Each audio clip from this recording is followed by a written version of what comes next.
ಹೋಟೆಲ್ಗಳು ಹಾಗೂ ಬೀದಿ ಬದಿಯಲ್ಲಿ ಮಾರುವ ಆಹಾರದ ಮೇಲೆ ಫುಡ್ ಡಿಪಾರ್ಟ್ಮೆಂಟ್ಗೆ ಅನೇಕ ದೂರುಗಳು ಕೇಳಿ ಬಂದಿವೆ. ಅದರಲ್ಲೂ ಕೂಡ ಜನರ ಆರೋಗ್ಯದ ಮೇಲೆ ದುಷ್ಪರಿಣಾಮ ಬೀರುವ ವಿಷಕಾರಿ ಅಂಶಗಳು ಜನರ ದೇಹ ಸೇರ್ತಿದೆ. ಈ ಹಿನ್ನೆಲೆ ಆಹಾರ ಇಲಾಖೆ ಜನರ ಆರೋಗ್ಯದ ದೃಷ್ಟಿಯಿಂದ ಮಹತ್ವದ ನಿರ್ಧಾರಕ್ಕೆ ಮುಂದಾಗಿದೆ.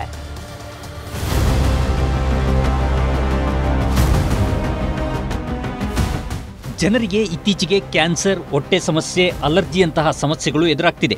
ಇಂತಹ ಸಮಸ್ಯೆಗಳಿಗೆ ಜನರು ತುತ್ತಾಗಿರೋದಕ್ಕೆ ಕಾರಣ ಅಂದರೆ ನಾವು ಸೇವಿಸೋ ಆಹಾರ. ಈ ಹಿನ್ನೆಲೆಯಲ್ಲಿ ಹೋಟೆಲ್ನಲ್ಲಿ ತಯಾರಾಗುವ ಆಹಾರದಲ್ಲಿ ಕಲಬೆರಕೆ ಹಾಗೂ ಗುಣಮಟ್ಟ, ಸ್ವಚ್ಛತೆ ಬಗ್ಗೆ ಆಹಾರ ಸುರಕ್ಷತೆ ಹಾಗೂ ಗುಣಮಟ್ಟ ಇಲಾಖೆ ಸಮರ ಸಾರಿದೆ. ಕಾಟನ್ ಕ್ಯಾಂಡಿ, ಗೋಬಿ, ಕಬಾಬ್ನಲ್ಲಿ ಕೃತಕ ಕಲರ್ ಬಳಕೆಯನ್ನು ನಿರ್ಬಂಧ ಮಾಡಿತ್ತು.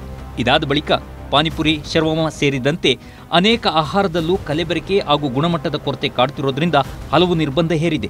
ಅನೇಕ ಆಹಾರ ತಯಾರಕರಿಗೆ ಏನೆಲ್ಲ ವಸ್ತು ಬಳಕೆ ಮಾಡಬೇಕು ಅನ್ನೋದು ಗೊತ್ತಿಲ್ಲ. ಒಂದು ಕಡೆ ಜಾಗೃತಿ, ಮತ್ತೊಂದು ಕಡೆ ಹೋಟೆಲ್ ಮಾಲೀಕರಿಗೆ ಬಿಸಿ ಮುಟ್ಟಿಸೋದಕ್ಕೆ ಮುಂದಾಗಿದೆ. ಅನೇಕ ಜನರಿಗೆ ತಯಾರಿಕರಿಗೆ ಗೊತ್ತಿಲ್ಲ ಇದೆಲ್ಲ ಹಾಕಿದ್ರೆ ನಮ್ಗೆ ತುಂಬಾ ತೊಂದರೆ ಆಗುತ್ತೆ ಅಂತ. ಅವರೆಲ್ಲ ಕೂಡ ಜಾಗೃತಿ ಮೂಡಿಸ್ತಾ ಇದೀವಿ. ಮುಂದೆ ಅದೇ ರೀತಿ ಕ್ರಮ ಅವರೇನಾದ್ರೂ ಮುಂದುವರಿಸಿದ್ರೆ ನಾವು ಕಾನೂನಿನ ಕಠಿಣ ಕ್ರಮ ತಗೊಳ್ಬೇಕಾಗ್ತದೆ. ಮಾನಿಟರ್ ನಾವು ಅಲ್ಲೆಲ್ಲ ಸ್ಯಾಂಪಲ್ ತಗೊಳ್ತಾ ಇದೀವಿ, ಚೆಕ್ ಮಾಡ್ತೀವಿ.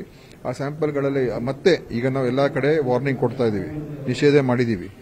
ಮತ್ತೆ ಅದನ್ನ ಬಳಕೆ ಮಾಡಿದ್ರೆ ನಮ್ಮ ಸರ್ವೆಗಳಲ್ಲಿ ಸ್ಯಾಂಪಲ್ ಮಾಡಿದಾಗ ಅವ್ರ ಮೇಲೆ ನಾವು ಕಾನೂನಿನ ಕ್ರಮ ತಗೊಳ್ಬೇಕಾಗ್ತದೆ. ಹೋಟೆಲ್ ಇರ್ಬೋದು, ಅದನ್ನ ಲೈಸೆನ್ಸ್ ಅನ್ನ ಕ್ಯಾನ್ಸಲ್ ಮಾಡೋದಕ್ಕೂ ಕೂಡ ನಾವು ಮಾಡಬೇಕಾಗ್ತದೆ. ನಗರದ ಫೇಮಸ್ ಹೋಟೆಲ್ಗಳಾದ ರಾಮೇಶ್ವರಂ ಕೆಫೆ ಸೇರಿದಂತೆ ರಸ್ತೆ ಬದಿಯ ಹೋಟೆಲ್ ಹಾಗೂ ರಸ್ತೆ ಬದಿ ಮಾರುವ 760 ಹೋಟೆಲ್ ಲಿಸ್ಟ್ ಮಾಡಲಾಗಿದೆ. 1000ಕ್ಕೂ ಹೆಚ್ಚು ಹೋಟೆಲ್ಗಳಲ್ಲಿ ಊಟದ ಸ್ಯಾಂಪಲ್ಸ್ ಕಲೆಕ್ಟ್ ಮಾಡಿ ಪ್ರಯೋಗಾಲಯಕ್ಕೆ ಕಳಿಸಲಾಗಿದೆ. ವರದಿ ಬಳಿಕ ಮತ್ತಷ್ಟು ಹೋಟೆಲ್ಗಳಿಗೆ ನೋಟಿಸ್ ನೀಡಲು ಆಹಾರ ಇಲಾಖೆ ಸಜ್ಜಾಗಿದೆ. 3 ಬ್ರಾಂಚ್ ಇದೆ. 3 ಬ್ರಾಂಚ್ ಅಲ್ಲಿ ಸ್ಯಾಂಪಲ್ಸ್ ತೆಗೆದಾಗ ಸೇಫ್ ಅಂತ ಬಂದಿದೆ. ಅದ್ರ ಜೊತೆಗೆ ಈ ಬಸ್ ಸ್ಟ್ಯಾಂಡ್ ಸುತ್ತಮುತ್ತ ಇರೋ ಹೋಟ್ಲುಗಳು ಮತ್ತು ಬಸ್ ಸ್ಟ್ಯಾಂಡ್ ಅಲ್ಲಿರೋ ಹೋಟ್ಲುಗಳು ಮತ್ತು ತಿಂಡಿ ಪದಾರ್ಥ ಏನ್ ಮಾಡ್ತಾರೆ ಅವ್ರದ್ದು ಇದು ಮಾಡಿದಾಗ ಸುಮಾರು ಒಂದು 760 ಕಡೆ ನಾವು ಚೆಕ್ ಮಾಡಿದ್ದೀವಿ.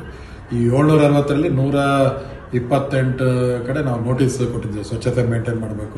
ಇನ್ನು ಮುಂದಕ್ಕೆ ನಾವು ಸುಮಾರು ಒಂದು 1000 ಸ್ಯಾಂಪಲ್ ಮೇಲೆ ಈ ಹೋಟ್ಲು, ಬೀದಿ ಬದಿ ವ್ಯಾಪಾರಿ ಮತ್ತು ಹೋಟ್ಲುಗಳಲ್ಲಿ 1000 ಮೇಲೆ ಸ್ಯಾಂಪಲ್ ಕಲೆಕ್ಟ್ ಮಾಡಿದ್ದೀವಿ. ಅದು ಟೆಸ್ಟಿಗೆ ಕಳಿಸಿದ್ವಿ, ಇನ್ನು ಟೆಸ್ಟ್ ರಿಪೋರ್ಟ್ ಬಂದಿಲ್ಲ.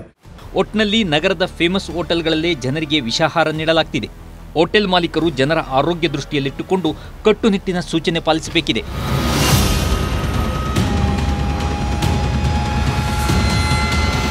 ಅಂಶಶ್ಯಾಮಲ, ನ್ಯೂಸ್ 18. ಕನ್ನಡಿಗರ ನೆಚ್ಚಿನ ನ್ಯೂಸ್ 18 ಕನ್ನಡ ಈಗ ವಾಟ್ಸ್ಆಪ್ನಲ್ಲೂ ಲಭ್ಯ.